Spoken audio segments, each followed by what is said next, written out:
Thanks, Jordan. Is that working? Yeah, great. Thanks, Jordan. Thanks for bringing us together. This is the crew of people who like politics more than sunshine. Yeah. I don't know. This is a good Seattle group. I'm Emily Alvarado. I'm your state senator. Great to see so many friendly faces here. Okay, so this was my first session in the Senate. As you may remember, I was serving as your state rep in position 1. When Joe Wynn left to go and lead the Department of Commerce, I was appointed. And so I started in the House for about a week and a half, 2 weeks, and then transitioned over to the Senate. Happy to serve on committees where I think I could add some expertise. I served as vice chair on the Housing Committee, served on Labor and Commerce, which was a great new body of work that I was really enjoying, and also on transportation. Happy to talk about some transportation issues that I know matter a lot to this district. From a policy perspective, introduced about 15 pieces of legislation, one of which I introduced in the House and was really proud to be able to get across the finish line to stop rent gouging and excessive rent increases in Washington. It was something we'd fought for a while, had support and a lot of engagement from our entire team. Happy to bring that across the finish line. Also worked on legislation that hits on some of the themes you hear me talk a lot about, making it easier to create child care in the state, helping injured workers and working people, expanding access to birth control, helping make streets safer by allowing some shared streets where you can have cars, pedestrians, and cyclists all in one. And some other pieces of legislation that I'm happy to talk about. We'll get into later what a challenging session this was. I'm sure people are going to want to know about the budget. But it was great to jump into the Senate and happy to represent you there and look forward to the discussion and conversation. I'm Joe Fitzgibbon. I'm one of your 2 state representatives, and I am in my 3rd year serving as House Majority Leader, which we can talk more about what all sort of fun that got me into this year. In order to get into the right headspace for this event, I had a session-style dinner of 2 cookies and a bag of Doritos. So that's good, and then it takes me back. I will follow Emily's lead to talk about some good things that we got done before we get into the hard stuff.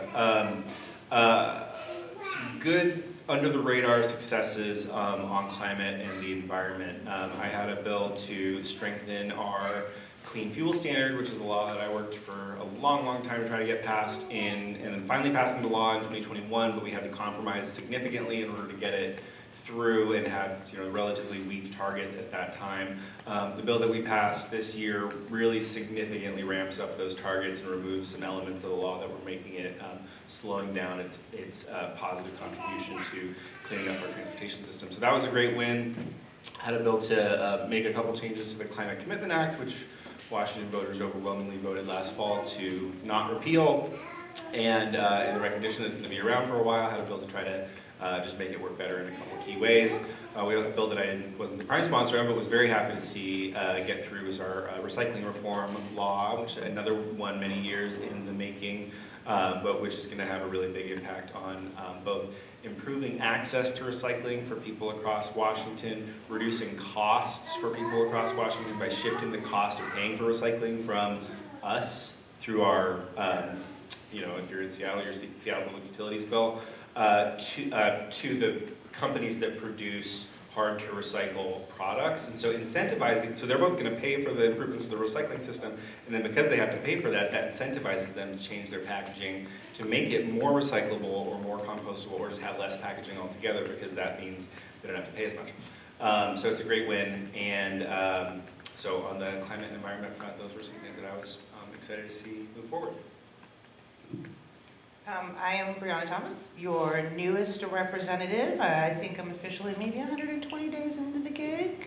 Highlights this year. So the 34th travels. Like, I don't think in the first 6 weeks I was on the job, I didn't have a single day without a meeting from a constituent in the district. I was talking to my legislative aide earlier, and we did 57 meetings in about 62 days. So there were very few days where somebody from the district didn't come to Olympia to make your voices heard. You guys are very engaged. And really knowledgeable and lovely and friendly and cover a wide variety of issues. So that was a real highlight for me, feeling nervous and wanting to make sure I was getting my votes right, my information right. You kept me very well informed.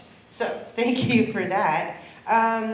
You know, I had a couple of bills that actually passed. I introduced 7 because I thought that's the most I could manage and actually knew where they all were at one time. 2 of them actually became law. One with the help of Jordan, of course, being the reimbursement and relocation of dollars when your land is taken through eminent domain, because we all know that someday, in some way, somehow, a train is coming to West Seattle. And that is going to have major impacts for our businesses over here on the island. And then the other one was a cleanup bill for hospital workers and how to have the right to rest. These are folks that take very good care of us when we're in our moments of need and vulnerability and major life changes, and we should be able to have lunch and go to the bathroom as they see fit. Luckily, everybody agreed on that one as well. Another highlight for me this year is I came in with a really robust freshman class. There were 10 of us that were new this year, and I made us t-shirts that said "Feral for Justice," because we were. But we had 3 of us that have PhDs, one of us is a longtime organizer, really diverse group of folks that I think also brought the average age of the house down by about 7 years. So fresh ideas, fresh perspectives, folks that are still really wanting to be engaged and wanting to be civil and public servants during a time where it is not the easiest job to get people to sign up for, and they did it with a lot of vigor. So that was really hopeful and energizing. Thank you. I know one of the conversations that I've been having with folks as we've gone through this session is how our legislative team in the 34th is as strong as it ever has been. And the fact that we have really strong housing and environment and labor champions as a district between the 3 of you has been an incredible experience. And I know there's a lot that went on this year, so there's a lot to talk about. We do have some questions. We do have some prepared questions to go over, and recognizing that all 3 of you may not have comments on each of these questions, we do have a lot of time baked in for audience Q&A. So I wasn't sure how many people were going to come.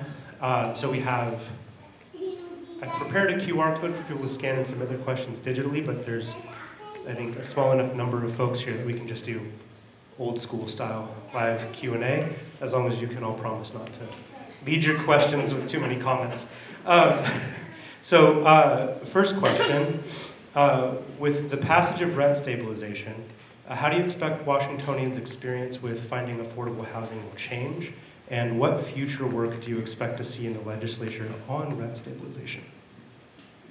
Thank you, and thanks for kicking us off with that question. That's what I had mentioned, a big priority for me, and I know for housing advocates across the state, was to bring rent stabilization across the finish line this session, and we were able to do it.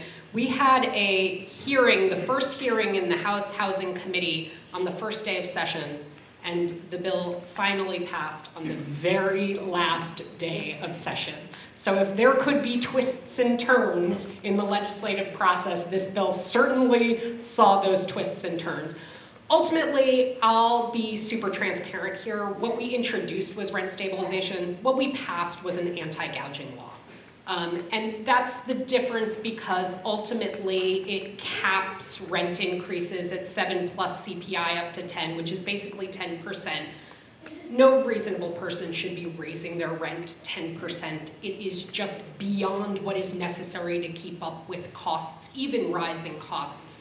And so this legislation helps to give people in the state a little bit of stability, a little bit of predictability. For manufactured homeowners, there is a 5% cap because those are folks who actually don't have manufactured housing communities in the district, but those are folks who own their home, but not the land underneath, so they're particularly vulnerable. So it's an important piece of legislation.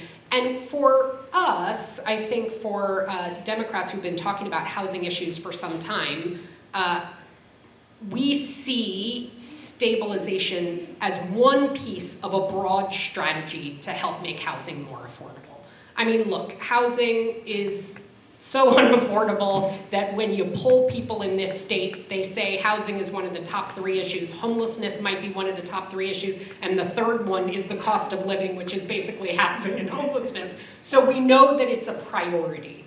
And we've talked about as Democrats that there are 3 key things we need to do. We need to stabilize people with things like rent stabilization. We also passed some groundbreaking legislation to help finance foreclosure prevention supports so that we have supports to help people stay in their homes. So that's stabilization. We need supply. We just need more housing in Washington, more housing types in all types of communities. We took a lot of steps to help make it easier to build housing in Washington by reforming parking, by holding local communities accountable, by allowing lots to be split so that you could build more homes. Lots of steps. And then the third piece is around subsidy. We know the market's not going to create housing that's affordable to low-income people and people on fixed incomes. One of the things I'm most proud that we did this session, record $780 million invested in the capital budget in housing. Used to be we put in about $50 million and called it a win. We see how important this is. We see we can't make progress without government investment. And so we made record level of investments in affordable housing. So I think we need to keep doing all of that. What you can expect to see from rent stabilization is you won't get an excessive rent increase, but that's certainly not enough. And it's not enough for people who are living on the margins. We need more housing that's affordable to low-income people. We need more housing types. And if we were calling this year the year of housing 2.0, I'm already looking forward to 3.0. Was lucky to work with Rep. Thomas on a piece of legislation actually last session that would have banned the purchase of single-family homes by private equity that owns too many homes already. That's another way that we can help make sure that homes stay in the hands of regular families and not private equity companies and investment vehicles. So there's a lot more that we could do. I think we made a lot of progress this session, and I think that people expect us to make housing more affordable because it's the biggest cost in a household budget, and I look forward to continuing to work with everyone to make that happen.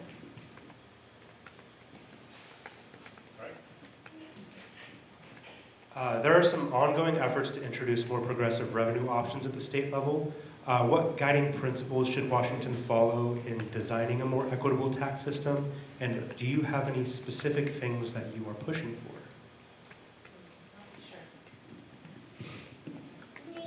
Well, on the last day of session, the Senate heard quite the bill that would have gotten us closer to a true wealth tax, and the House didn't have a chance to opine on it. Although, my favorite thing about bienniums is if you don't get to it the first time, you get another bite at the apple, and so it's still out there for a conversation for us to have. But for me, the reality is, we are dealing with a wealth gap that is morally unconscionable.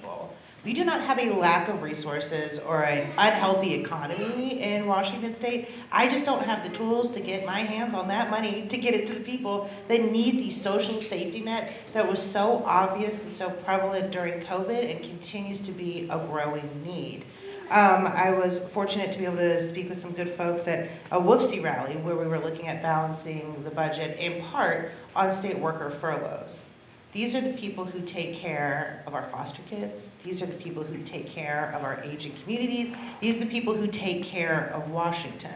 So the idea that we were going to balance the budget in part on having those folks take unpaid days, which equates to less services for Washingtonians, when we have more than a handful of multi-hundred to billionaires in this state, and the argument is they'll take their money elsewhere, when we know that most other states already have an income tax. We are running out of places for them to go to, and I think for me, I want to go ahead and if there's one other state they can go to, then we'll chase them there, and then we'll cover the spread entirely. But I don't think that we have a resource problem in Washington. I think that we have a capture problem. So I visited the 2 climate bills that I got passed. The other 3 bills I have were all tax increases, which is fun. 2 were really actually fun, and the 3rd was not as fun. The smallest one was we found a way to tax duty-free stores, which mainly exist at the airport and on the Canadian border, and under federal law we can't charge sales tax or alcohol tax or tobacco tax, and the vast majority of the money that these places make, they get on selling alcohol and tobacco cheaply. But we did find a way under federal law to charge them a state concession fee, and we think we're the first state in the country to do that, and to sort of close a tax loophole, which is primarily on people buying dangerous, harmful products on their way into or out of the country. So that was fun. The second one, which is also quite fun, but is in a lot of sort of question marks over it right now, is on Tesla. Tesla makes a lot of money selling credits for compliance with their zero-emission vehicle standard. They do this in California, Washington, all the states that have adopted the zero-emission vehicle standard. They are head and shoulders above, like 20 times more of these credits they possess than any other auto manufacturer, and it's a huge profit center for them. And I got the original ZEV standard passed, and it's achieving a lot of what we intended for it to do, but we did not intend for it to be a multi-billion-dollar windfall for Elon Musk or anybody for that matter. It doesn't matter that it's him, but it is interesting. So we're going to tax those credits. There is a hiccup in that the U.S. Congress voted to overturn the sort of strengthening of that standard. It was about to really kick into gear over the next couple of years and get much stronger, which would make those credits even more valuable. But Congress has blocked it. That's going to be litigated. There's still an existing standard. There will still be credits to be taxed, but we're not sure how many. Anyway, still Tesla. The last one that I sponsored, which was harder to be excited about, but is, when we had the wealth tax come off the table because the governor said he was against it, the Senate had this payroll tax idea, which came off the table too. Allowing the property tax to not decrease every year, which is what currently happens under the 1% property tax cap. The governor took that off the table too. So we were left with not that many options. It was kind of like sales tax or business tax. We prefer the business tax. So, but we wanted to really focus it on the businesses with the most ability to pay. So the bill that I sponsored there had a number of pieces in it. One piece which was really only paid by Microsoft and Amazon. And then the biggest piece of it is paid by all businesses in the state with over $250 million in revenue. That's not like 100% a good thing, because there is a risk that they will pass on some of the new costs, like a grocery store or a food wholesaler. But we did think businesses making over $250 million have a lot more ability to pay this increase than small businesses. And so we thought that was kind of the best we could do given the hands we were dealt. In the long run, it's trite at this point. We all know it, but we need a state income tax. It's a huge problem that we don't have a state income tax. It's a huge, it's the reason why we no longer have the most regressive tax code in the country. We are now 49th. Tennessee, thank you. Since we passed the capital gains tax, that vaulted us from 50 to 49. And this year, we may advance further because other pieces of the tax package that we passed into law were increasing the capital gains tax, adding a new higher tier for the largest capital gains sales, and increase the estate tax. So those are our 2 taxes that are really only paid by very wealthy people in our state. So it's the closest thing we have to like a wealth tax or a high earners income tax is the estate tax and capital gains tax. So we'll see where we shake out in those rankings going forward. But ultimately, what we need is what Idaho, Oregon, California, basically all of our peer states, the states that don't have it are ones that we really don't want to emulate. States like Texas and Florida and Tennessee and Alaska, which is kind of its own case, that don't have income taxes. That's just not a way to have a tax code that is fair for the people who work the hardest to put food on the table. And so that's ultimately what we do. We either need to pass a constitutional amendment, which I can tell you is not likely. That takes 2/3 vote in the legislature, which we are not close to having on this. Or it takes us to find a sort of clever way for us to get the Supreme Court to reinterpret the 1935 Supreme Court ruling that has made it so difficult for us to pass an income tax, even when we think that the votes are there for it in the legislature. So I know this group knows this, but for anyone on the West Seattle blog, Tracy, thanks for filming us. Here's a different way of thinking, because I know the general public doesn't like taxes. And when we sit here and have a conversation about what are the different ways we can tax people, we need to flip the discussion for a second. We need to fund our public schools, and we can't fund our public schools like they need it by expanding sales tax and more business taxes. The math doesn't work. We can't sales tax our way to a great education for our children. You look at healthcare. We had an event the other night. Folks were saying, how come behavioral health care facilities in this state that have been built can't be operated? We need money to operate these facilities by investing in the people and in the services. We need revenue to do that. And we're not funding those facilities in part because we can't sales tax and B&O tax our way to health care for people who need it. And I think you could go down the list when it comes to public safety or it comes to child care, something that I'm really sad about this session. We didn't move forward with our anticipated increase in child care subsidies. They were supposed to roll up to 75% of state median income to make kids eligible for ECAP.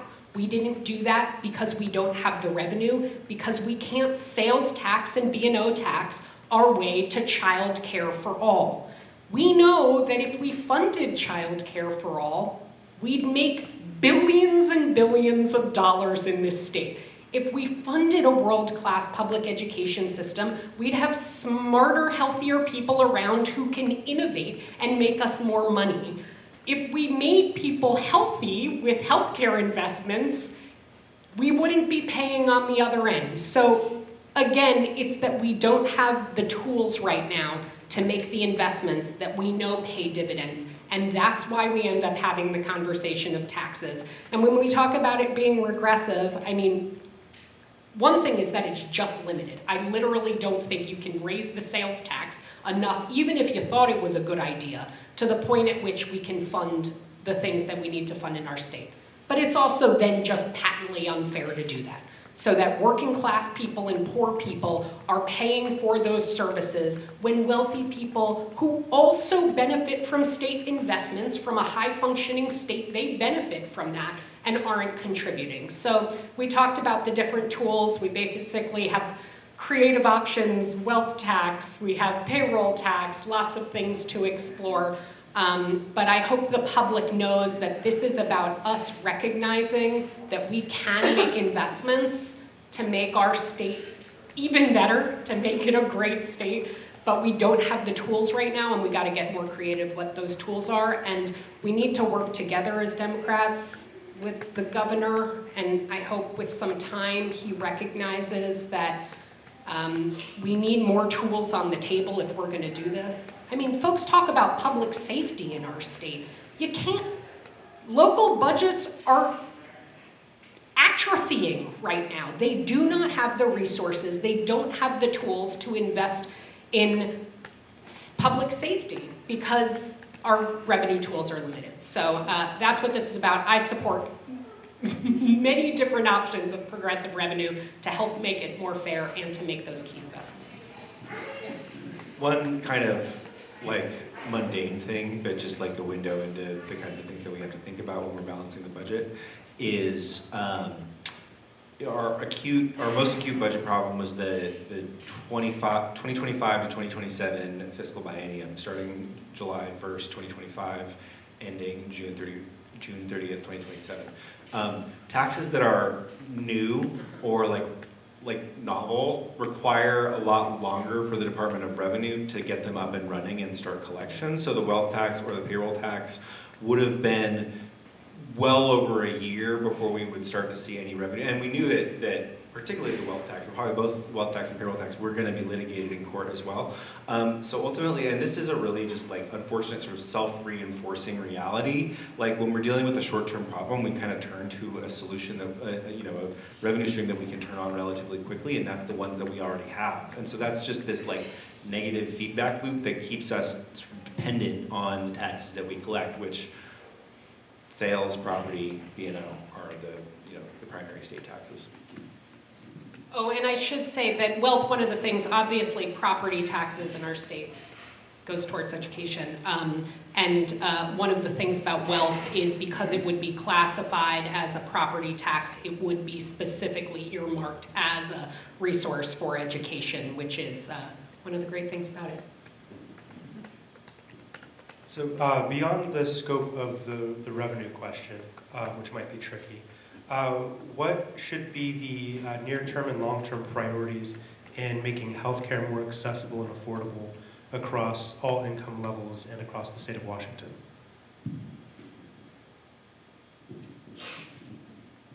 Federal government accountability. I mean, it feels pretty obvious as an answer, but when we're looking at reimbursement rates being cut for things like postnatal care, when you're worried about whether or not you can afford to go see a doctor or whether there's a doctor to actually see, I think that we are in a tough spot as a state, and I'm still learning state policy. I've had, like I said, not a lot of experience, but even at the city level, when we're trying to keep community healthcare clinics open in partnership with Seattle King County so folks can see a doctor that speaks their language in their community. And we are losing federal dollars to keep those doors open when budgets at every level of government are atrophying, while we look at the great big bill that is a direct giveaway to billionaires. Federal accountability, for me, is where we have to start. I think there's a notion with some of my colleagues in the House of Representatives that new ideas are always the best ones, but there are things that we know already work, like Social Security, Medicare, and Medicaid. Those are things that are American entitlements that we've all paid into to take care of the people that need the most help. So that's where I'd start. Personally, I've been able to, in my day job working for the city, work very closely with the county and watch them painstakingly make decisions about who gets to have a nurse in the school, who gets to have access to dental, who gets to have a reliable primary care provider in their community. And when we're talking about rural communities, I think folks sometimes think Ponderay or Coopville or way over there. The reality is on Vashon, access to consistent healthcare isn't reliable right now. And they're doing a heck of a job over there piecing it together and taking real good care of each other. But rural healthcare access isn't a far away problem. It's an 18-minute ferry ride when Emily stabilizes those away from the fact that this is our community, this is our legislative district. A lot to say about this topic. First of all, absolutely echo Brianna on the federal government. I mean, what Congress is considering right now is so unconscionable. I cannot understand how these people sleep. I mean, they run for office saying that they care about the national debt and that they care about the deficit. And then their highest priority, which they're willing to throw everything they've ever set out the window for, is to make the national debt billions or trillions of dollars more, and cut healthcare at the same time, and cut clean energy at the same time, and cut food stamps and everything, just so that they can give the biggest possible tax cuts to the wealthiest people in the country. It's insane. Some things that are in that bill that you may or may not know about, in addition to just the general Medicaid cuts, which will be devastating to people all across the country, but especially devastating to the poorest states and to the poorest parts of wealthier states, like in our state, those cuts are going to hit people in Yakima a lot worse than they're going to hit people in Seattle, which is why it's crazy that Dan Newhouse and Michael Baumgartner, who represent the poorest places in Washington, are voting for it. One of the things that they're proposing in this bill is to lower the Medicaid match. Medicaid is by far the biggest way that the federal government sends money to states. It is the federal-state partnership, and it has always been that way ever since it passed under Lyndon Johnson in 1965. And they would cut the Medicaid match rate only for states like Washington and California and Colorado that have used our own state dollars. 0 federal dollars can go for this. We can only use state dollars, and we have to provide health care to undocumented folks in our state. First of all, I'm not even sure this is constitutional. If they actually do end up making that cut, if that gets through the Senate and Trump signs it into law, I think that may get struck down in court. But in the meantime, what do we do writing a state budget? We have to factor in this horrible choice. Do we accept billions of lost dollars from the federal government because we're going to stand our ground on our program of healthcare insurance for undocumented folks in Washington? By the way, the demand for which has way, way, way surpassed what we projected when we first created that program in 2023. Or do we back down, repeal healthcare for undocumented Washingtonians so we don't lose the federal match? Then all those people are going back to skipping blood pressure medication, ending up in ERs where the cost gets socialized anyway, just in a different way. So the federal government is terrible. Beyond that, what can we do at the state level? We have been trying to incrementally expand access to the point in which everybody in Washington has insurance. And by far the biggest group of Washingtonians without insurance are immigrant families in Washington. That was why that was such an important step forward. Beyond that, we have to control costs. And there are a lot of profit centers in the healthcare industry: doctors, insurance companies, pharmaceutical companies, and the worst by far is hospitals. We took some good steps this year, which the hospitals are absolutely freaked out about, and the Republicans and the Seattle Times and all the usual suspects were vociferously opposed to.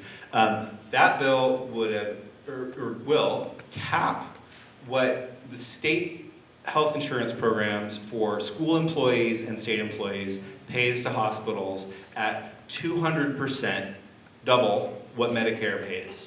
And the hospitals say, that'll put us out of business. We say, your cost structure is broken. If paying double what Medicare pays for services is going to put you out of business, you are paying too much for, CEO salaries, among other things. And hospitals really, I think they get away scot-free because a lot of good things happen in hospitals. My child was born in a hospital. But that doesn't mean that they're not extremely profitable businesses that call themselves nonprofits and are the reason why healthcare costs continue to skyrocket. But I would not to let the pharmaceutical companies off the hook. We do have a good policy in place for pharmaceutical companies. We have the Prescription Drug Affordability Board. Some other states are pursuing policies like this. It's not strong enough yet. It doesn't cover enough drugs yet. It doesn't have enough oversight power yet. But we started to have, and thanks to former Representative Eileen Cody, a lot of the skeletons in place for these cost management policies. But they're not strong enough yet because the pharma lobbyists and the hospital lobbyists and the insurance company lobbyists always did a good job of watering them down. But they're there, and we can make them stronger, and that's going to be a big part of the solution. Are we back on this one? We're back on this one. Nice. Okay, so you touched on this a fair amount, Representative Fitzgibbon, but what legal and social safety nets should be strengthened to support undocumented residents, and what is Washington's role in developing those supports? Yeah, I mean, the question is the answer, which is that this is our time to step up and show that we're really willing to use our own resource to fund support for undocumented folks and to protect people.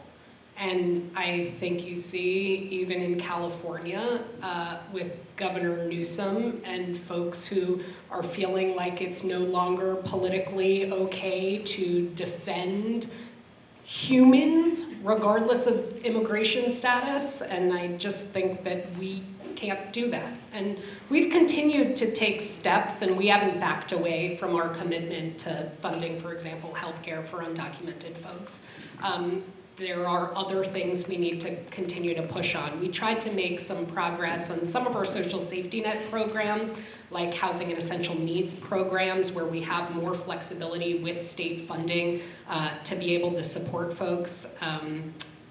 We're gonna continue to need to work on that. There were some efforts this session that did not passed didn't make it forward to give housing assistance and other assistance to undocumented folks. But I feel like we could get there over time. That's a matter of resource. And I think, you know, not from the legislative side, but you continue to see the Attorney General, who I'm happy has been stepping up and taking on cases, making sure that constitutional birthright citizenship remains a thing. I mean, it's the most clear thing in the Constitution, but continuing to fight on the legal end, which we don't do, but they will do.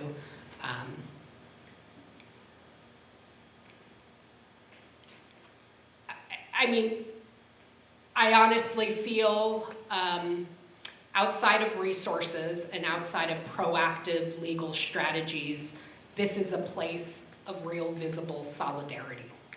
And just standing up for folks, there are people getting rounded up by folks in masks at their workplaces across the state, including in this district. And it's just the time for us with power or us with privilege to stand up and be visible and not let it be so easy. And that is not a legislative strategy, and it is not a legal strategy. It's about humanity and being visible and being on the front lines right now. And I'm grateful for folks who have been out there and will need to continue to do that, because it's just gonna get harder over the next few years. Yeah, no worries, it happens. So in our district, I looked into it, we have 138 different languages spoken over 36 countries. We are a wildly diverse and beautiful district. And one of the things that may not be the most obvious, it's not going to be immigration policy, but the Domestic Worker Bill of Rights died on the marble this year. And the workers that would have been protected by that piece of legislation to be lifted out of a shadow economy, to have stable, livable wages, to have access to paid sick and safe time off, just like everybody else who's working in this room, I'm assuming, making assumptions right now, has access to. There's an entire underground economy of domestic labor that people with money benefit from. Those workers are immigrants, they are refugees, they are non-English speakers, and they are not being treated the way any other working person in our economy is being treated. And so while it's not an immediate fix, the economic impact and stability for that workforce, we're talking about tens of thousands of workers, all at once, could be treated equally. They could be treated like people that deserve respect in their workplace. And that may not solve people's fears about dropping their kids off at school, going to their churches, or going to the hospital right now. But I think we all sleep better when we know that a day's work is going to be a day's pay and that you have dignity in that work. This is a brutal topic because, like, we feel, or I feel, you know, mostly powerless to address it because immigration is fundamentally a federal responsibility, and there are interactions between state government and certainly immigrant families and immigrant communities, but like we don't really have a direct way to protect people from the federal. Well, we have. There may be a couple ways that I'll get. For the big one in terms of this question, yeah. Well, there's Keep Washington Working, which is a law that we have that the Adams County Sheriff in deep red Eastern Washington is ignoring, that prevents local law enforcement from cooperating with ICE. So that was important that we have that. You know, as far as the safety net, I mean, just to repeat myself, it is health insurance. Like, that's what people need. That's what undocumented families have told us that they most need. Also unemployment insurance, but that feels a little bit more, that feels like a little bit further. Yeah, domestic workers first. The health insurance for, because Medicaid is a federal state partnership and the federal government prohibits us using any of their money to help undocumented families access health care. That's why states were pretty late to the party in providing access. It's not even technically Medicaid, we call it a Medicaid lookalike program for undocumented families, but again, it's really critical. Beyond that, there's one other thing that we have been trying to do for years and we're getting a little bit better at, which is to regulate the actual physical detention centers that ICE has in our state. There's a big one in Tacoma It's run by it's the only private prison in Washington. It's run by the GEO Group. We have all of our prisons and jails in Washington are public, except this one run by federal government, or contracted by the federal government through the GEO Group. And we have passed really rigorous safety and inspection standards for that facility to make sure that the local public health jurisdiction can make sure that those people are following the law, that they are providing access to safe food, safe sleeping conditions, safe, healthy environment. The federal government has fought us every step of the way on that. One of the things that we're doing, and when I say we, I don't mean the legislature, I mean like state government in partnership with local governments. ICE also has these kind of not highly publicized detention facilities all around, like the big ones in Tacoma, but they, particularly up near the Canadian border, you walk in Skagit counties, there's a lot, but they're all over.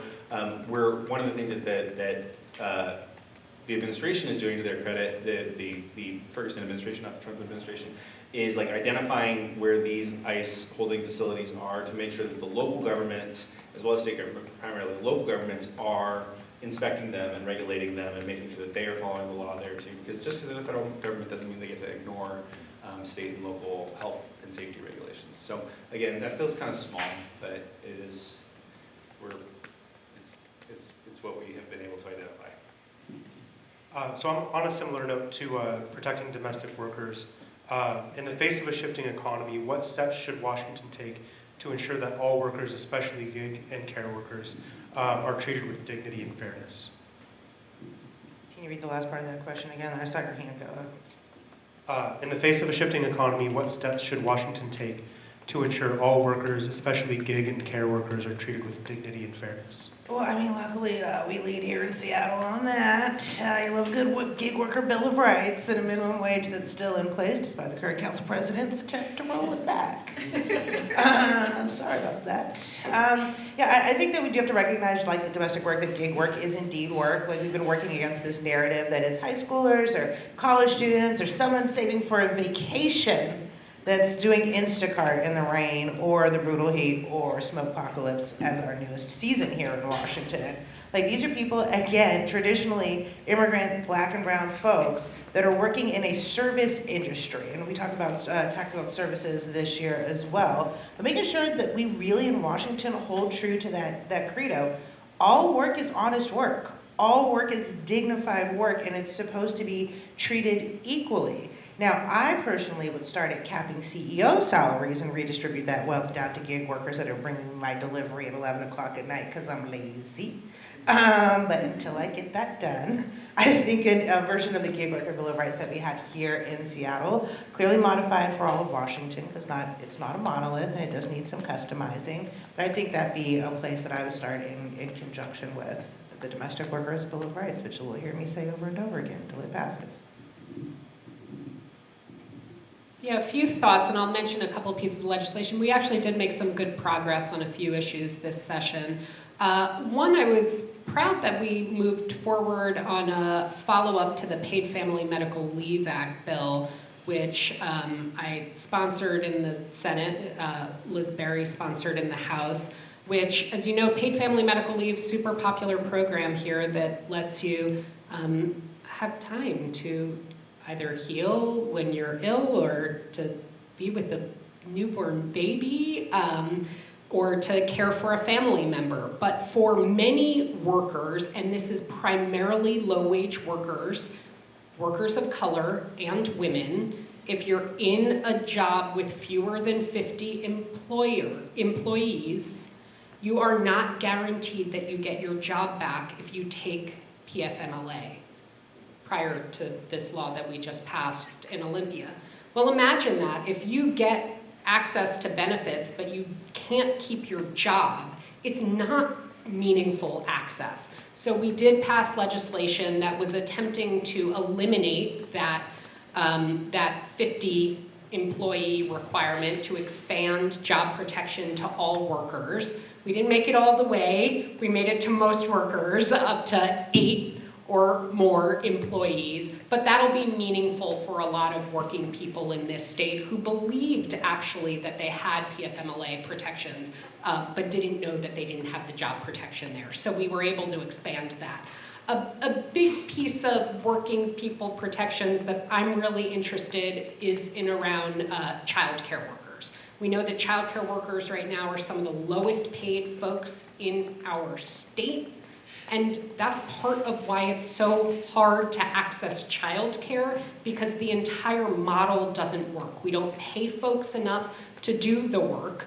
And the state is complicit in that because the state underfunds our subsidy rates. And because of that, we are also part of not paying childcare workers what they deserve. I had some legislation, and other folks had legislation that would have tackled that issue in a few ways. One, by raising subsidy rates of the state so that we make sure we're covering the actual cost of quality care, and also a new board that would better allow for setting workforce standards and pay rates for childcare workers across the state, helping to really make sure that people get paid what they deserve. Doing that will make it easier to have childcare that's affordable across the state of Washington. One other thing I'll mention is back on the gig workers. I had a kind of fun bill. Oh, we did. It was together, right? That was our bill together. Another good 34th District bill. If you have ever heard of surge pricing, when you ride in Uber Lyft, the companies increase the price when there's an event or when they say they need to attract more drivers. There's too much demand, not enough supply. But we heard from the drivers that they, in fact, don't get the increased wages.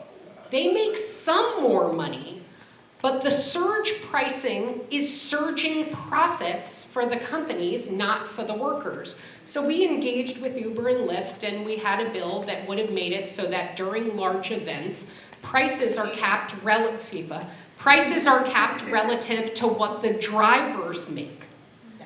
That bill did not go forward, but I think it's another example, and I'm keeping an eye on that, what's happening out there, but it's another example about how prices keep going up, but we're paying something that's not making its way to the hardworking people who are out there doing the work, and I think is a matter of both regulation and subsidy. We need to keep an eye on that and keep doing better. So we'll shift gears for one last prepared question, and then we'll go into audience Q&A. Just so I know we're working in some environmental questions here. How can Washington ensure its transition to clean energy is both fast enough to meet climate goals and equitable for ratepayers and workers? This is a very unsexy answer, but it's the answer I have. We need to make it faster and easier to build stuff in the state. You can't. All of our legacy energy comes from things that were built over the last 100 years. You know, the power plants and the oil refineries and the distribution lines and the transformers and all that substations. Those have been around for a long time. We have to build a bunch of new stuff to replace some of that stuff. We're going to keep the transmission in the substations, but we need to build the solar and wind and batteries and pumped storage, and we are going to need a lot of new transmission lines and the biofuel refineries to replace the oil refineries and the natural gas plants, and the coal plant is basically shut down already, but we still import some coal power from Wyoming and Montana. We have to make it easier and more practical to build wind farms, solar farms, and transmission lines. Like yesterday, because the magnitude that we're going to have to build to replace all of the fossil power that we've got, and it's not just the fossil power that's already on the grid, it's also a lot of things that we currently use that are primarily powered by fossil fuels but aren't electricity, like cars and gas furnaces and gas water heaters. As all those things become powered by electricity, which they're going to have to, that's going to increase the amount of electricity that we need. So we both need to take a bunch of natural gas power plants and a coal plant offline as fast as possible and increase the total amount of electricity that we're producing and transmitting to end users. That's gonna take a lot of work, and it's gonna mean that our permitting processes have to move a little bit faster than they have. And that, unfortunately, is a point of conflict with a lot of tribal nations, is that, you know, they don't necessarily wanna see, I'll tell you, the Quinault Nation, very opposed to the idea of offshore wind off the Washington coast. The Yakama Nation, very opposed to wind, solar, transmission, and pumped storage on their ancestral lands. Their ancestral lands make up about a third of the state, so that's a big deal. Their concerns are real and valid, but like, those things are in tension, and we have to find a harmonious way to resolve that tension. I would say those are the biggest things. We have the laws in place. I would say we in California are the only states that have the laws in place to actually get us to a clean energy economy. But if we're gonna be able to do it that fast, that's gonna require that we learn to do some things a little bit differently.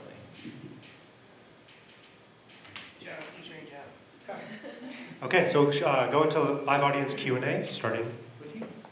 Super, thank you so much. My name is Jacqueline Dozier, and I'm a parent here in West Seattle. My older daughter goes to school with Senator Alvarado's daughter, and my younger daughter is just a little bit older than your child, Representative Fitzgibbon. And I am here as a parent who's learning about schools in the state of Washington and experiencing what this means in the city of Seattle. And I'm super concerned about the state of the schools in our state. Our children's school is excellent because the PTA subsidized staff salaries, which is not an equitable solution, which is not feasible at most places. And on top of that, almost every parent I know who can afford to send their child to a private school is. The resources spread across our district are appalling. Other schools in our district, the conditions are appalling, and even more so at other school districts across the state, where districts are facing binding conditions. It's not at all limited to a local problem. So I have 3 burning questions for you. The first one is, again, I'm a parent, I'm a little naive on all of this. Can you talk about how some of the income tools that you're talking about, how it's easier to pass some of these more convoluted side things than it is to get a 2/3 majority to amend the Constitution? I'm naive here, I'm sure that's a straightforward answer. The second question, if it's okay. Answer for that, or do you want to? Can I go ahead and ask all 3, and maybe I can get your perspective on all 3? The second one I have is, I was following the legislative session for the first time in my life this year, and kind of drinking from the fire hose, trying to understand what's going on. Props to you, Representative Thomas, as you're doing this full time. It was hard. From what I saw, it looked like the Senate put forward a lot of great proposals for funding education that were not backed in the House. And I would like to hear a little bit more about how that happened, and why the Senate bills were not backed. And my third question is about engagement, and the engagement with the 3 of you all and the community. I called in for the telephone town hall and was not able to ask my questions. I thought it was a really poor form for community engagement. We couldn't see who else was on the call. In spite of asking my question at the beginning, I was not able to get called on, and I wasn't able to get follow-up about what happened there. So it didn't feel like a 2-way street. And even here, kind of having all these pre-submitted questions, I don't know how they were collected. I'm naive. Perhaps this is really meant to be a video broadcast to people elsewhere, and you're kind of getting your talking points across. But I would think that those of us who showed up in the room have issues we want to talk about, and starting with hearing some of those issues would be really helpful for 2-way engagement in this conversation. So thank you so much. Can we do Jacqueline's 3 first? Thanks. I Yeah. just wanted to get my hand on it. Gotcha. I was like, Jacqueline, I'm just going to start by saying I hear a lot of frustration in your questions. And I think that's super legitimate. Government is opaque. It is designed to be labyrinthine. It is designed not to be accessible by regular people. And then when we're not dealing with alphabet soup or acronyms or shorthand or jargon, then respectfully, Democrats, we're proud of being smart. So we use multisyllabic words with things like dude, bro, and that's awesome. Could also get the same point across, right? Like we're just very proud of all of our multiple degrees, as are our parents. So I get that frustration, especially coming into a session like this one. This was the worst session ever to start. I'm not really sure why you picked this year, but it was terrible. Similar experience here. We did have the giant deficit. We did have the challenging governor. We did have 24 freshmen in the House, and they may be why the House didn't take up some of the things that the Senate took up. to the 2/3 question, have you ever tried to get 97 people to do the same thing at the same time? What is the difference required for passing something else? Why is that so much easier? Simple majority. It's a Simple majority. There's 59 of us. Okay. And even of that 59, some of them have a hard time being with us on some issues, more than 8. And so when we're talking about folks that are Democrats, but they're in swing districts and they're not as comfortable raising the different types of revenue tools that Senator Alvarado is talking about. And that's when we have a majority. Now getting to 2/3, when the other side of the aisle, I mean, this year we spent time immemorial, it felt like, listening to transphobia 3 minutes at a time, relitigating the value of vaccines 3 minutes at a time, listening to racism and misogyny and economic instability and climate denialism 3 minutes at a time for hours and hours and hours on end. In a room with no windows, which we should work on. And then a bell goes off and you push a button, right? Like, and so those are the actual conditions, and I'm not trying to be like, it's so hard to be a legislator, but it is actually very hard to be a legislator. And so when you come in with your passion, your fire, I totally get it, and I am really lucky to be on a team with folks that are from the fighting 34th. Like, we have that name for a reason. We're also the thinking 34th, and the pondering 34th, and the 34th that likes timely responses. And so all those things come together, and what feels really clear in our values sitting here again while the sun is shining, because we like our community and our democracy more than we like sitting on a deck on a Wednesday afternoon. Not everybody else in the room is there, right? And when you have a part-time legislature, you get 100 days every other year, and then you get 60 days of cleanup. So there are bills that take 6, 7, 10 years, moving an inch at a time, session over session over session. And so coming in, I was really frustrated. A bunch of bills I cared about died in front of me, and tears were shed on the marble. And the best thing that I can hope for is not a cheap talking point, and that's, Tracy follows us because I think she finds us fascinating. And not because she's definitely trying to microphone us either way, because she's watched us all for a long time. But I think that we're here too because we also care, and we're going to go back in to the Thunderdome of democracy nightmare and try one more time. So I just want to say that I appreciate that frustration, and that's really real, but I think that in the face of Washington State, I mean, as far as nerds go, we're pretty scrappy and elite as a team and individually. So I guess that would be sort of my overarching response to some of the sentiment and some of the tactics, and then I'll let these two get really wonky for you. Okay, so 2 things. One is an answer about schools, and then one is an answer about engagement. And I'll take the engagement first, and then we can keep going into schools. I appreciate telephone town hall works for some people and not other people. I think I can speak for all of us. We like to try different ways to engage with the public and with you and with constituents. If there are better ways, let us know. I'm sure we'd be happy to put something together. The telephone town hall, the one benefit of it is that it's an outgoing call to every single phone in the district that takes a call. And we started with thousands of people on the line, literally. So we're engaging people who might not even know that they have state representatives and a state senator, and that's the benefit. Is it perfect? No. The year before, I know we did a Facebook town hall. People are like, I'm not online, that doesn't work for me. Here we are in person, we got an hour for Q&A. It might not be perfect, but I'm always open, and I know they are too. Contact us, reach out. We do want to hear from you, and we want to engage with you, and I'm sorry that every format isn't perfect, but for anyone listening, you can email, you can call, we can set up time, we can do different community events. We want to be accessible. We're citizen legislators, we're in community with all of you, our kids are going to school together, so let's keep finding ways to talk and engage. On schools, yeah, our schools are not adequately resourced in Washington.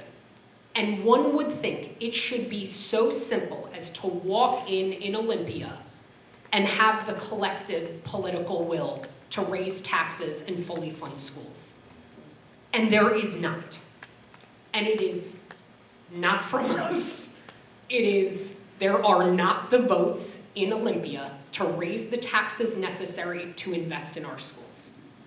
And so we have to keep fighting and we have to keep getting creative.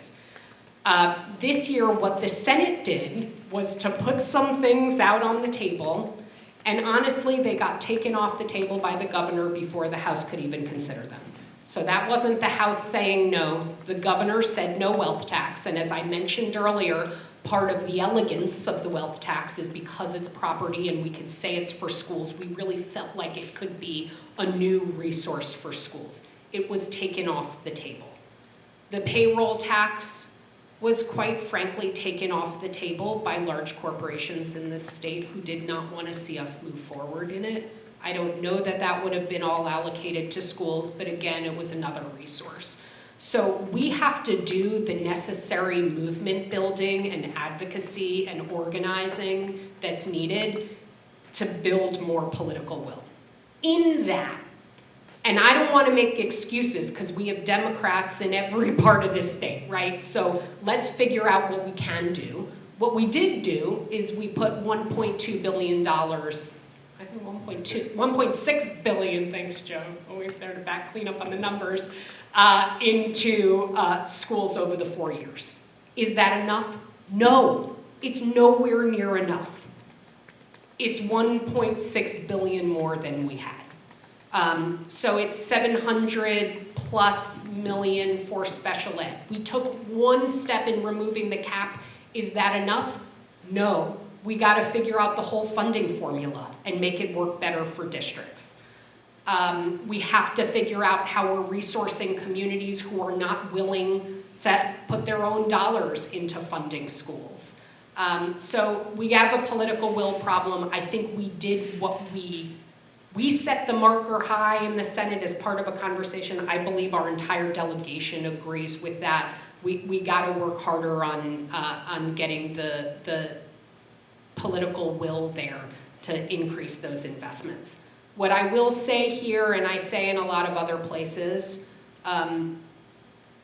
for those of us who are parents and want to give everything absolutely possible to our kids and watch our schools not being what they should be, and say we'll take from every other part of the budget and just make those schools great, we can't do that in good conscience.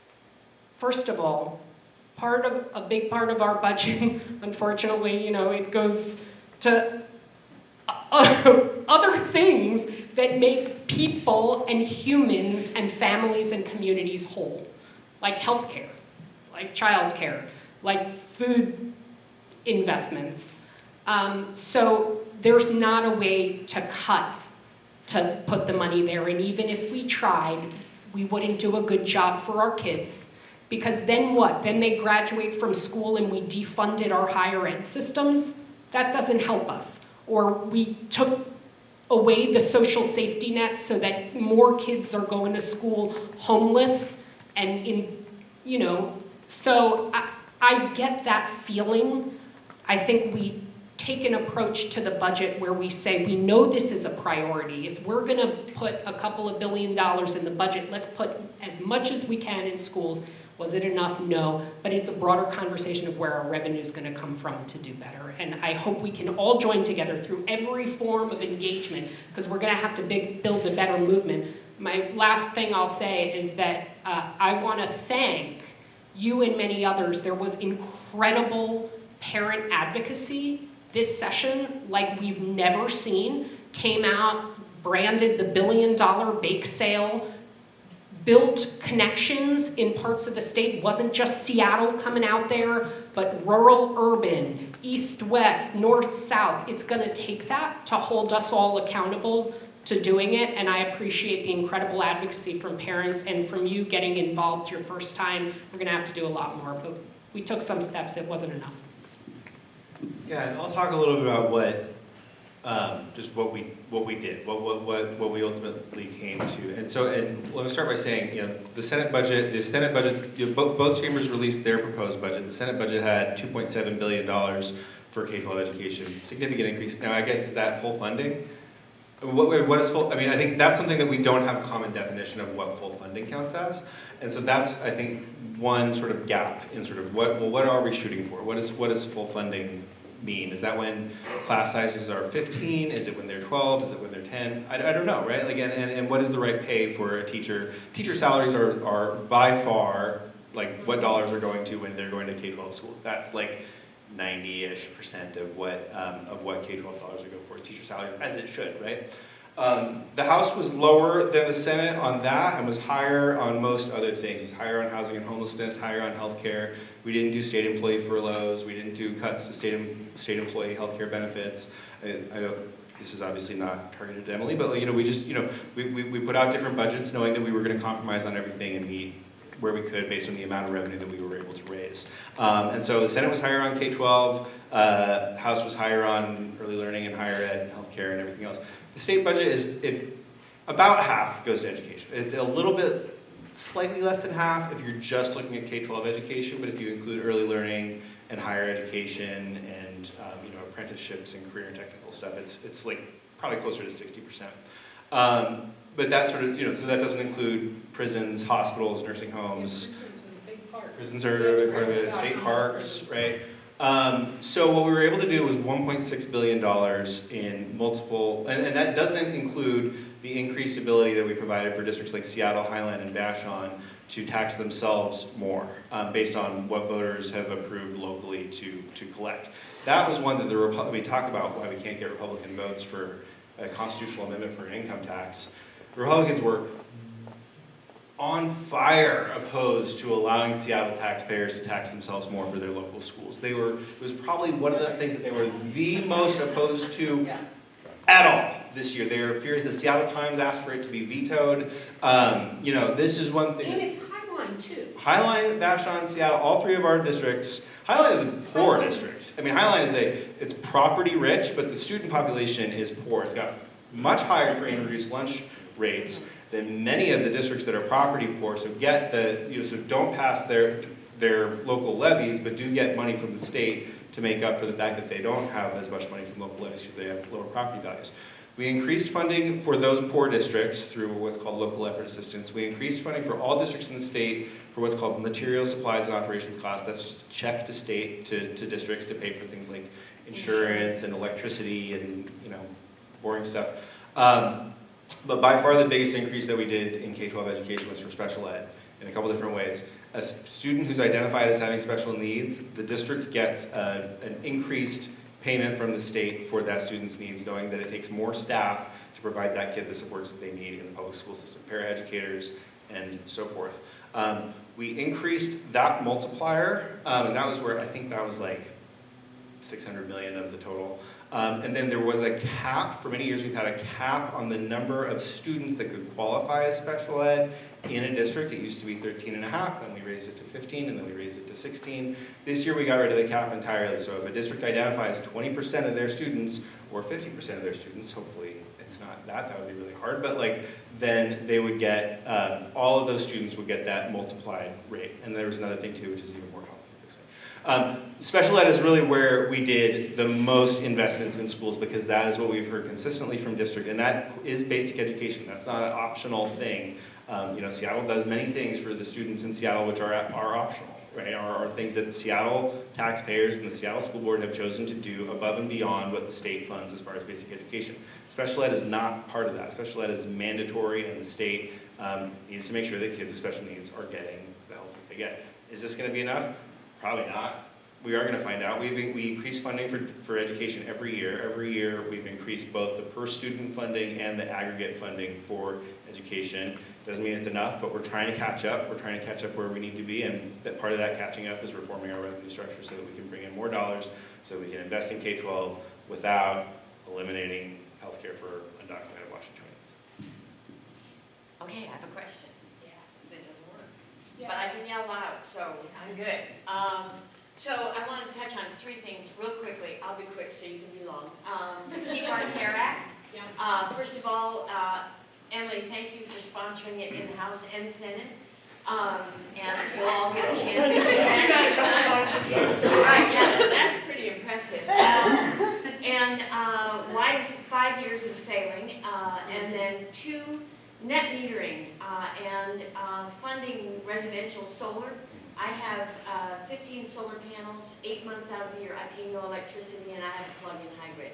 If we want to bring down consumption of, if we want to help with the environment and climate catastrophe, let's put solar panels on the homes of people who want them, but they can't afford them. So let's do something with that. And how do we do that? And then third, I'm a little mystified about the, people trying to get into homes who have, their credit report includes medical debt. Is there anything the state can do about that? Your turn.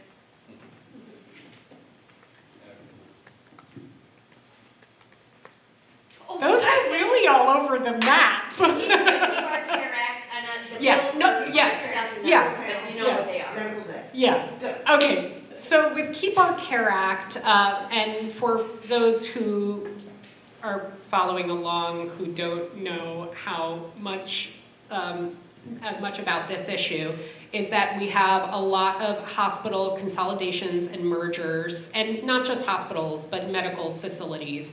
And because of those mergers and acquisitions, it's really limiting access to care, and it's raising costs. And it's limiting access to care in part for reproductive health care, gender-affirming care, in many cases because there are religious-run hospitals that are eating up other medical facilities. And But I it's forgot to not mention, just, yeah. That's over 50% of our hospital beds now are running on the ethical and religious directives, which deny death with dignity, etc. Right, so one is an impact of religious institutions in medicine and how they are making decisions about access to care and eliminating care. 2, it's just a cost issue.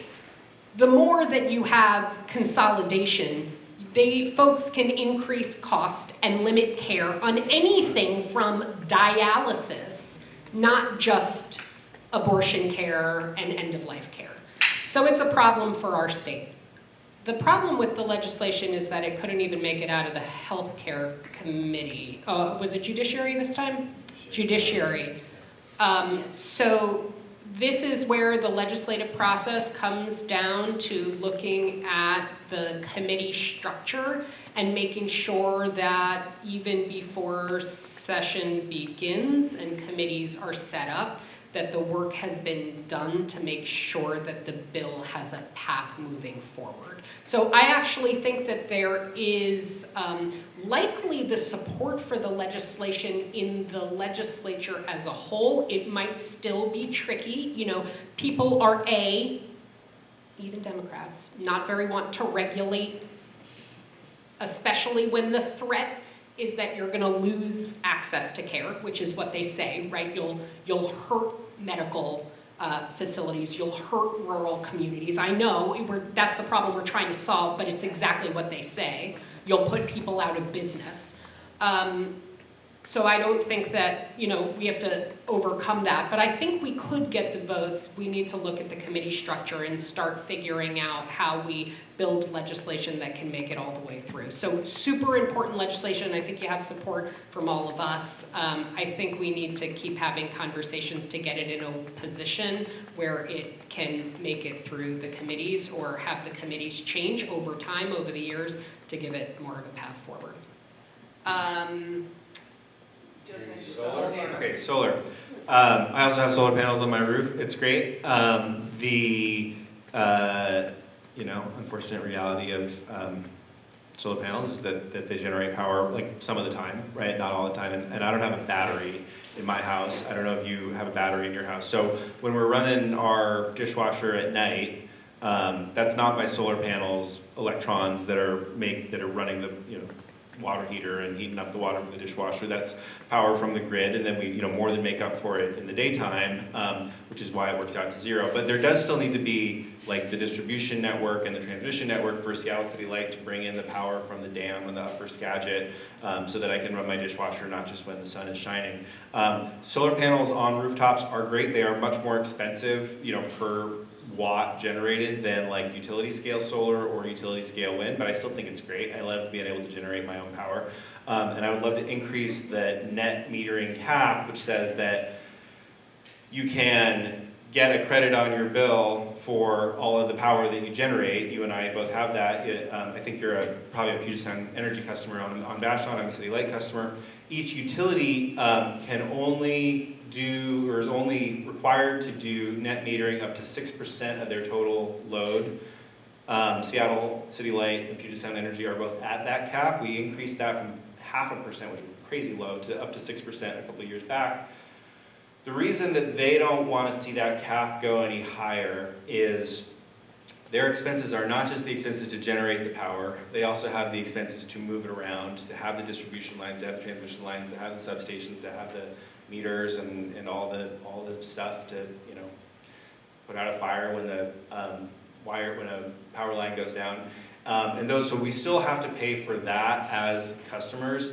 And they would argue, I don't really agree with, there is a number at which this is true. They would say that it's, not much higher than 6. I think it's probably quite a bit higher than 6. But there's some number at which it's starting to drive really significant costs, because all of those costs of the distribution network have to be shared among everybody. And the people who can't afford who can't afford to put solar panels on their roof, or maybe they don't have a roof because they live in an apartment building, then have to sort of shoulder the cost for the solar panels, for the people who no longer have to pay their bills because they have solar panels on their roofs. So I don't feel like that made a ton of sense, but the reason the utilities fight, I think we will increase that cap. I don't know by how much, but I do think that cap needs to go up as we get more technologies on the grid that make it easier for them to store power throughout the day, and to turn off certain things. If you turn off your water, if they could turn off your water heater for you at 6:30 p.m.,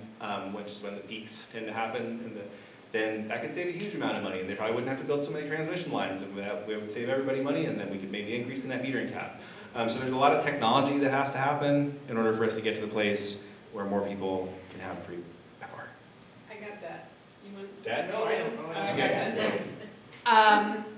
Medical debt and consumer debt are crushing people in Washington. I think it's about 16% of people who have medical or consumer debt in this state that they can't afford to pay. Interestingly, one of the lowest in the US we are, probably because we've expanded access to health care for more people than other states have. But debt really is a problem. We did pass legislation sponsored by Senator Riccelli this year, which limits the use of medical debt on credit reporting. It's not perfect. It's some of the Biden-era rulemaking that was done that we put into legislation because we know that it'll go away. So it's a step. I had legislation in this state. You can, if you have consumer debt that you can't pay, you can get your entire bank account garnished, and they can take everything up to almost your last dollar. We had in this state a protection of $1,000 that you can keep in your bank account to keep away from the debt collectors, which, as you know, doesn't even pay 1 month of your rent or your mortgage. During COVID, we added an extra $1,000 protection, and we put a new process in place that made it so that you can have that money, that $1,000, automatically protected without having to go through an onerous judicial process. When there is a judicial process, a lot of low-income people who are at risk of garnishment don't go through the process because it means taking off work or something else. I actually had legislation this session that increased the automatic protection to $2,000, added a CPI, it was supposed to be more, added a CPI inflator, and made it permanently protected. So out there, folks, if they are facing debt and they can't afford to pay, They have some money, some last dollar protections from garnishment. We have a lot more to do on debt protections in this state. We have to look at updating our wage garnishment laws because we don't have enough protected. We have to look at something I'm really interested in is that medical debt survives a spouse or a child, and we have to think about how families get crushed by medical debt of their loved ones who die. That's another issue I'm looking at. So we made some progress this year exactly on medical debt, on credit reporting. We made some progress on bank garnishment, but a lot more to do to protect a not insignificant number of folks in this state. This is another issue where disproportionately burdens of debt are in rural communities, obviously in low-income communities and in communities of color, so certainly something we could do to advance equity across the state by addressing these issues.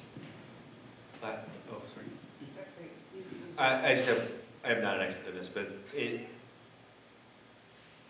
the term medical debt just like does not compute for people in Canada or the UK or France or Germany or Australia or Japan, right? Like it's a clear flaw in our system that like we have so many people who are uninsured, and we have so many profit-driven actors who upsell people on medical procedures that they may need or they may not need, and that they certainly don't know what the price is. That this is even a problem at all. Thank you for passing SJM 8004, which was, I'll let you say what it is. That was the resolution on universal health care, is that right? Yes. Yes, we did that in both chambers. Jordan, I'm gonna steal your thunder for a second, because we're starting to lose people, guys. People are leaving, despite this being a masterclass in legislation and policy making, which is riveting and will blow the blog away with views.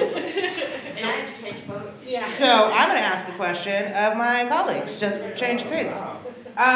Who is your favorite member in the opposite chamber that's not a member of the 34th? It's June Robinson. June Robinson is the senator from Everett. Marcus Michelli is like my best friend, so I guess him. But in terms of who's the best legislator, it's June Robinson. She's the chair of the Ways and Means Committee, and she's from Everett. Representative Nicole Macri represents the 43rd in Central Seattle and an expert on healthcare issues, really has an eye on serving vulnerable folks, and is a great champion on our budget. Who's yours? Thanks so much for asking, Joe. I'm going to go with Senator Trudeau from Pierce County. She is whip smart and works really hard and tirelessly for sexual assault victims, immigrants and refugees, and she's got a killer fashion sense. Yeah. I was wondering regarding property taxes.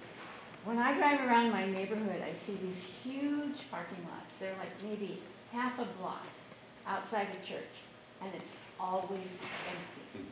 And I'm just wondering, I figure those are not taxed, and they're not serving any purpose. The great playground place. Are there other properties that are not taxed, or could we look at these parking lots? Who has properties that aren't paying taxes?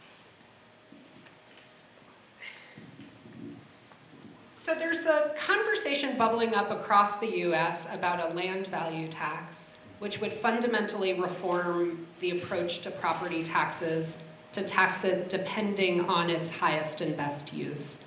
And the theory there is that either it's all the way open space and a park and in public use, or it's something more dense, or it's housing, for example. I don't know if that's the best approach, but I do know that there are conversations that I've heard kicking around in housing committees at the legislature and in other places to look at whether there's a better way to tax the uses of our property differently than we do now.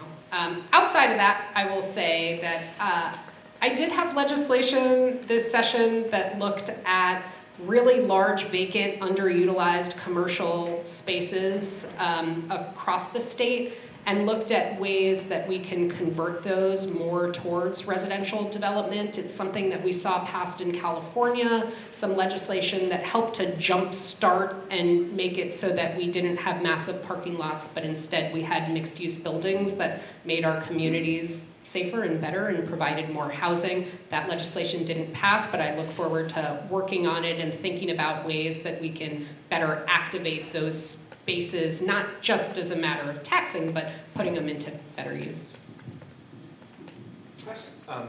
Just churches don't pay property tax. I'm trying to rack my brain to remember what the other exemptions are, but so the federal government, for example, doesn't pay property tax on Fort Lewis. State government doesn't pay property tax to local governments or vice versa.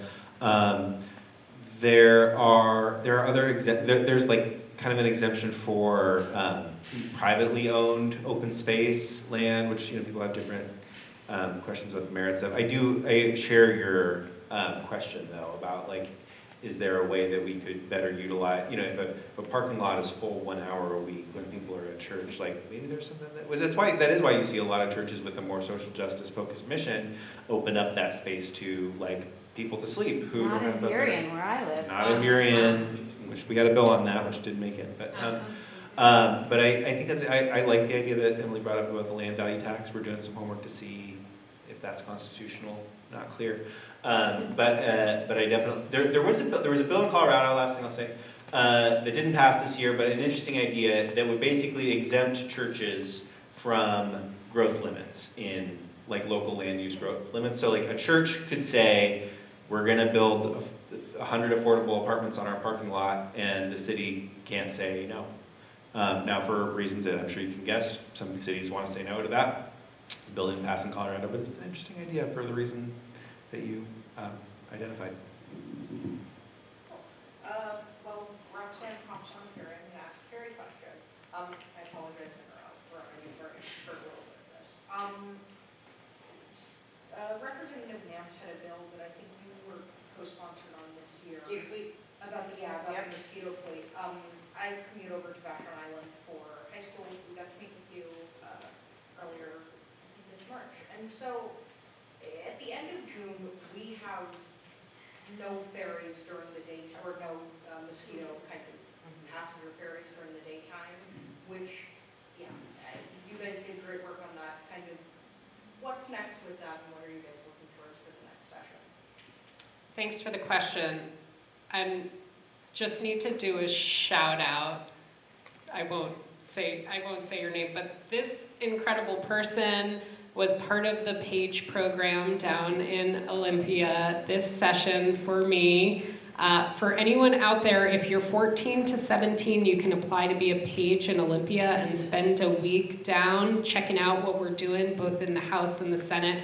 It's an awesome opportunity for folks to learn the legislative session, and really, I am always so humbled by the incredible young people in our district who come down. So shout out. Page, it works. Yeah, there you go, you were a page. So on the mosquito fleet legislation did not go forward, in part because we have such challenges with our transportation budget in general. We can't even afford to fully fund projects that we've had in the pipeline for many years. And so I think there were concerns about investing in a new thing that would have ongoing operating and maintenance costs when we couldn't take care of existing operating and maintenance costs. But I think the idea is a great one. And that is, how do we put more nimble boats and more nimble, boats on the water where people have reliable and predictable access that is not car dependent also. And that is a great trifecta. What we know here is that given that we still don't have reliable ferry service, which we can talk about too, we have all been advocating very hard to have at least maintenance level water taxi service to Vashon in the meantime, and hopefully to have expanded water taxi service. So a few things happened in the state budget. One, there was a direct allocation, $4 million water taxi service split between Vashon and Kitsap. That is going to be enhanced by a fund swap that we were able to effectuate of King County funding, FTA money that they couldn't spend down. We swapped in the state budget for money, $10 million that they'll get, a portion of which will go to absolutely have maintenance level water taxi service to Vashon. So as you might remember, last session we expanded midday, midweek water taxi service. We were able in this budget to secure that. I'm still fighting to help make sure that potentially some of that money can go to get us some more reliable weekend water taxi service. We'll keep working with our partners at King County to make that happen. So that's one piece. Still not enough. The state, there are certain budget writers and folks in transportation who don't feel like it's the state's job to be in the water taxi funding business because we should be in the making the ferries work business. I mean, I kind of like water taxis because I like people having reliable sources that aren't car dependent. I think that if we're going ahead with the dock replacement, also, we have to think about how we're having people be able to go downtown into Vashon that's not as reliant on ferries. So we'll keep looking at ways to do water taxi service. Look, the goal is to have 3 boat service reliable. We've heard the governor say that that's going to happen. I am hopeful that will happen. We made some record investments in ferry service. I think that having the new director there is good, and hopefully we can keep working on it to make that more predictable too. I think the only thing I would add to that is that we were also successful in protecting the ferry advisory committees this year, right? That did come under attack. So there is more than one place for ferry-based communities to have their voices heard by the people that are actually living in ferry-based communities. How about that democracy? That's good. I would just make one comment. You talked about the difficult political feasibility of progressive tax system. People who care about equity sort of compare North America and Europe. And Europe actually has a less progressive tax system than we have. Federally, that is definitely. But they corrected on the distribution side. And is that more politically feasible in Washington State or in the U.S.? Europe has a stonkingly high sales tax, a value-added tax. And people don't seem to care because it gets redistributed properly. I would give. Is that a better political strategy, or is that a possible long-term political strategy? I think I will start and then, again, brilliant panel here. I think one of the reasons that's been successful in European countries is homogeny, right? We have a hard time in America with our wildly diverse communities. When people are paying into something that pays out to someone that looks like them, it is easier for them to connect with that system. We in our country do not have that sort of relationship with our neighbors, our community, or our history. So I think that when you get the European comparison, the nature of the population, and that's been changing recently in countries like Sweden, where they are dealing with more refugee issues, right? And you are starting to see the cracks start to show. But I think the homogeny of the population when the tax systems were put into place, when you're paying $1 in or €1 in to help someone that looks like you, you identify with that. Here in America, in our great history of racism and colonialism, we have not gotten over that initial response.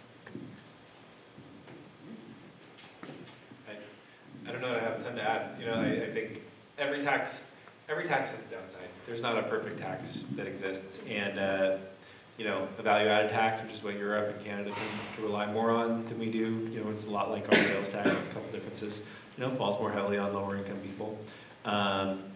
So it means everybody's chipping in, but also everybody's chipping in, and that's hard on people who make lower incomes. There's less income inequality in those places to begin with. You know, I think that there are other things that make, in addition to what Brianna said around sort of social cohesion and homogeny and racism,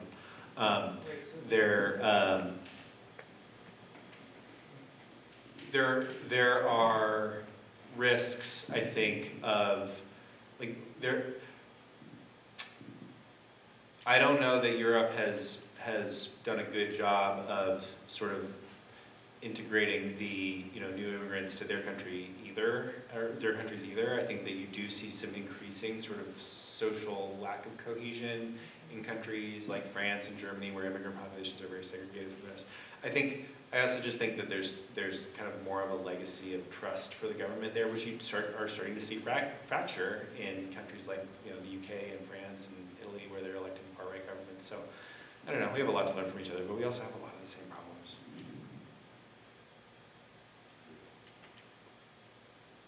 Yeah, so Seattle, the city of Seattle is voting on a $20 million levy to fund community resource dollars in schools. I'm still a high school student, and I see a lot of youth say they don't want this. Myself and the Seattle Student Union did a survey. I think we interviewed 50 students. One said they wanted community resource officers in our schools. $20 million is enough to hire 200 therapists, making 6 figures a year, give or take. But is there anything we can do at the state level, you can do at the state level, to stop this? Because more guns is not a good solution to school violence. No.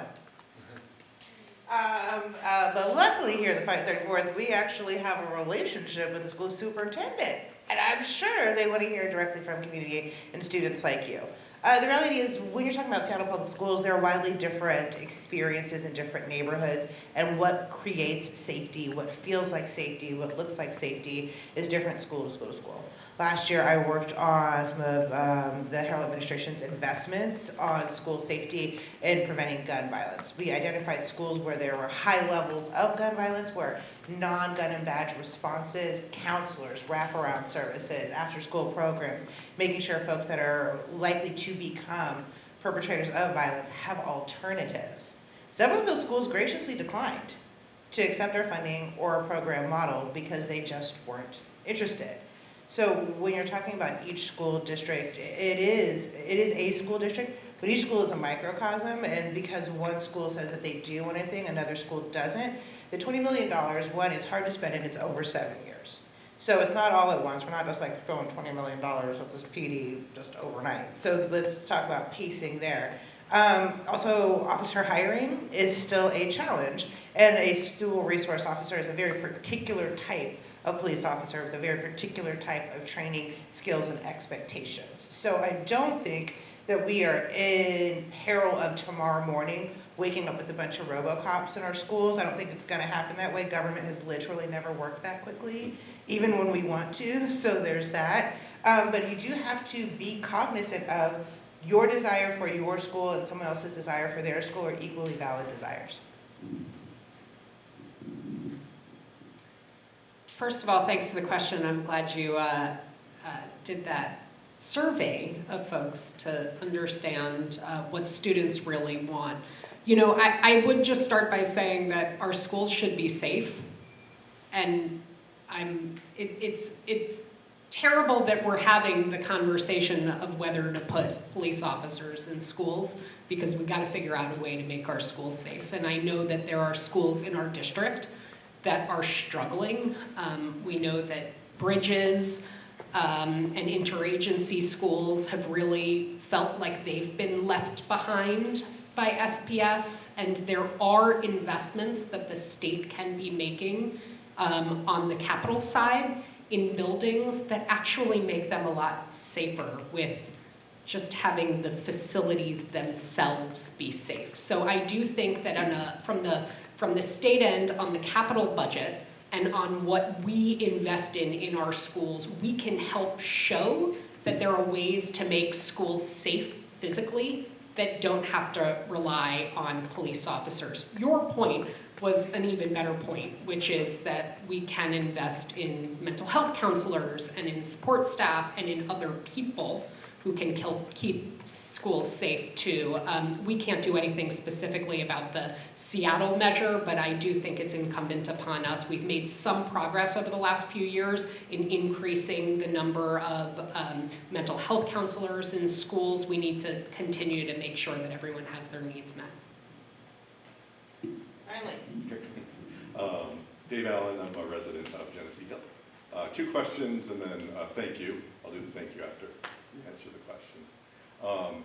One is, I'd love to hear about the the law to make our streets more accommodating to people on bikes and walking and driving, and what that hopefully will look like in the district. And then the other question is, with all the attacks on our democracy, you mentioned a bit, Senator Alvarado, to get out there, I'd love to hear y'all, what you have for suggestions on specific actions we can take. So on the legislation on shared streets, that's what it's called, shared streets. It was a local option bill that allows cities to, by resolution or ordinance, so we got to pass it off to Seattle now. Now your advocacy goes to the local level to pass legislation which designates a street as a shared street. And functionally what that does is it allows them to drop the speed limit to 10 miles per hour so that people can walk and bikers can bike without worrying that they're going to be hit by a car. Right now, before the law was passed, cities couldn't reduce the speed limit because states governed the minimum speed limit, which was 20. So that's really what it's doing, is it allows for that lower amount. I had thought maybe Pike Place would have become a shared street, but it looks like they're going forward with pedestrian only. But you can imagine leading up to the World Cup, or honestly, places, White Center, Georgetown, South Park, there are lots of places where you can have this intermingling. I think, going back to Europe, I think they're called Woonerfs. But there are some good opportunities. Look, we know that far too many pedestrians and cyclists are dying on our streets more than ever. Not acceptable. This is not going to be the tool to solve that, but it will create some tools for vibrant places. Hopefully the city will pick some to implement. They were a driving force behind the legislation, and they were big advocates for it, so hoping to work with the city of Seattle to have some implementation on democracy. Yeah, it's at risk. I mean, you're here, and that's what we need to be doing. We have to speak out. We have to tell stories about the impacts of what's happening in the other Washington. I know that Senator Murray came to visit us in Olympia, and which I think is wonderful that she does that. She visits our caucuses, and she said really clearly that people on the ground need to talk at town halls, need to talk to the newspapers, need to talk to their neighbors about the impacts of what's happening. We cannot be quiet. We can't just make it business as usual. We have to make a stink about it, because as soon as we start not paying attention, they'll move on to doing the next most egregious thing. This is all a constant test. Taking people from their work site, and then who's next? So I don't have a concrete thing that we can do, but we have to be loud. We have to share stories. Let's get those letters to the editor out there, be out in media. Thanks for covering this, local media, to talk about what's happening and continue to be vocal and continue to show up here. I don't have anything optimistic to say, so I'll pass it on. The majority leader, ladies and gentlemen. I've never been a fan of bullies, and that's what's happening. We're getting bullied right now, and I come from 4 generations of a military family, and I am now doing the public service. Clearly, that's what we do here. But I will not be trod upon. I will not be silenced. I will not have my rights taken away. I will not watch everything that my family for multiple generations fought and died and bled for be taken out of my hands on my watch. I simply won't. Along the way, some of the things that I find helpful, other than, sternly worded letters to Republican legislators on the other side of the mountains, is taking care of the people that are feeling most vulnerable. All of us in this room have some sort of privilege. Whether it's educational, it's proximate, it's economic, we have a privilege that we can lend to someone who currently does not have that right now to make them feel safer. I've got lots of friends that are undocumented right now, and they are absolutely terrified. I took groceries to somebody last week because she was couldn't leave her house. Just was paralyzed with fear. Just having a real bad day. And I was like, okay, well, this is a thing I can do to keep a friend of mine going right now, but we do have to leverage the privileges that we have, whether it's positional power, right? Or whether it's, gender or economic status or race or whatever it is that you have to offer to somebody right now that doesn't have what you have is your responsibility. And it is what will make America great again, is the fact that we are all doing this together. So I'll share my thank you, jumping right on top of that. Thank you all for your service. I really sincerely thank you. It really does my heart good to see you all here, given all the terrible things going on against our democracy and just basic decency, to see your passion and your hard work and your expertise and just being decent to fellow humans. It really And I will leave the room a lot more inspired and optimistic than I did when I Join came the in. League of Women Voters or some other good group. Yeah, all right, so thanks. Thanks. Was my plan? Yeah. Couldn't have been better. No, thanks to Jordan, thanks to the 34th District Democrats for putting this together and giving us an opportunity. I do think that one of the best things that we can do is remain optimistic, because the strategy is to divide and the strategy is to make us feel helpless. And the biggest threat to those who want to take us down is to stand in unity, to stand in solidarity, to show that a better future is possible and to fight for it and get things done.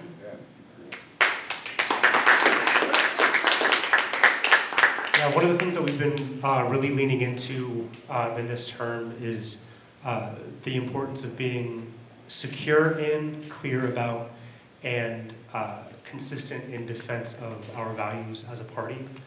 One of the things that we've been trying to do better is messaging and communicating how those values relate to the issues that impact our daily life. I got the opportunity to intern in DC for now former Representative Derek Kilmer. And when I was in DC, it was during Trump's first term. And I recognized in the midst of all of that chaos how important more local government was. It was one of the things that drew me to the 34th.